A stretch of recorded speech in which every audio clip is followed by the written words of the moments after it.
Hello everyone. Welcome back to another quick tutorial. In this video, we will see how to check who follows you on Snapchat. So let's get into it. First, open the Snapchat app on your mobile device and log in to your account. Now, tap on your profile icon in the top left corner of the screen. Once you are on the profile page, find the Public Profile option and tap on it.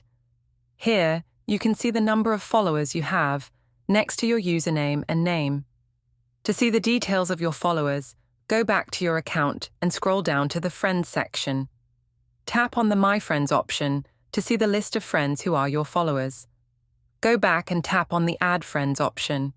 Here, you can see if there are any followers whom you haven't added back yet.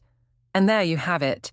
If you found this video helpful, don't forget to like and subscribe to our channel for more tutorials. Thanks for watching.